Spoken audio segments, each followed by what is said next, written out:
ನಮಸ್ಕಾರ ಗೆಳೆಯರೇ.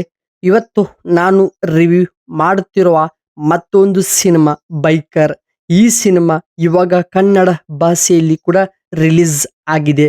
Bike race ಅಂದ್ರೆ ಯಾರಿಗೆಲ್ಲ ಇಷ್ಟ ಇಲ್ಲ ಹೇಳಿ ಇವಾಗಿನ ಕಾಲದಲ್ಲಿ.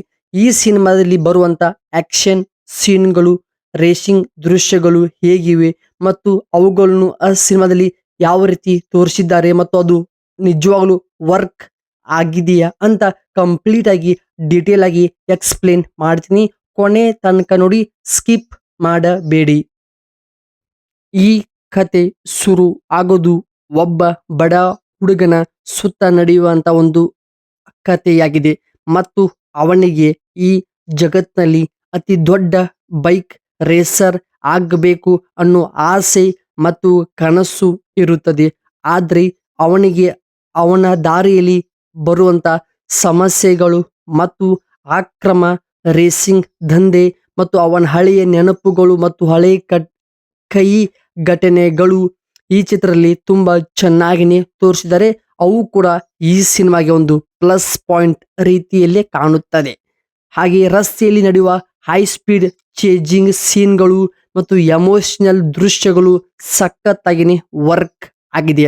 ಸಿನಿಮಾ ನೋಡುವಾಗ ನಿಮ್ಮಲ್ಲಿ ಒಂದು ಮುಂದೆ ಏನಾಗುತ್ತೆ ಅಂತ ಕ್ಯೂರಿಯಾಸಿಟಿ ಹುಟ್ಟಿಸುತ್ತೆ ನಿಮ್ಮ ಮನಸ್ಸಿನಲ್ಲಿ. ಈ ಸಿನಿಮಾದ ಪಾತ್ರಗಳ ಬಗ್ಗೆ ನೋಡಿದ್ರೆ ಪ್ರತಿಯೊಬ್ಬರು ಕೊಟ್ಟಂತ ಪಾತ್ರಗಳು ತುಂಬಾ ಚೆನ್ನಾಗಿನೇ ವರ್ಕ್ ಆಗಿದೆ. ಸಿನಿಮಾದಲ್ಲಿ ಅವುಗಳು ಖಡಕ್ ಆಗಿ ಕಾಣಿಸಿಕೊಳ್ಳುತ್ತವೆ.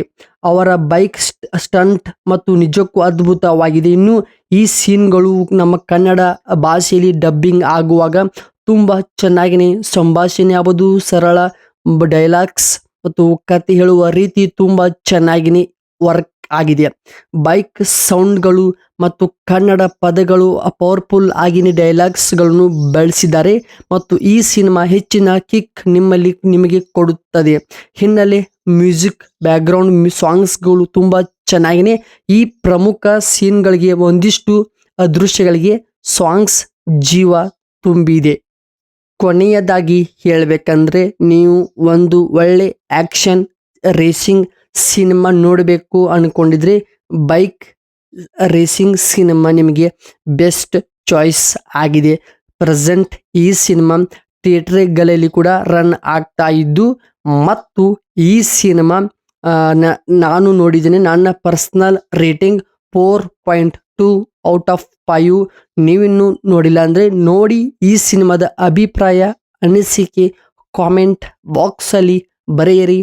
ಮತ್ತೆ ಸಿಗೋಣ ಆಸ್ ಯೂಸಲ್ ಬೇರೆ ಕಂಟೆಂಟ್ ದೊಂದಿಗೆ. ಕಾಯ್ತರಿ. ನಮಸ್ಕಾರ ಗೆಳೆಯರೇ.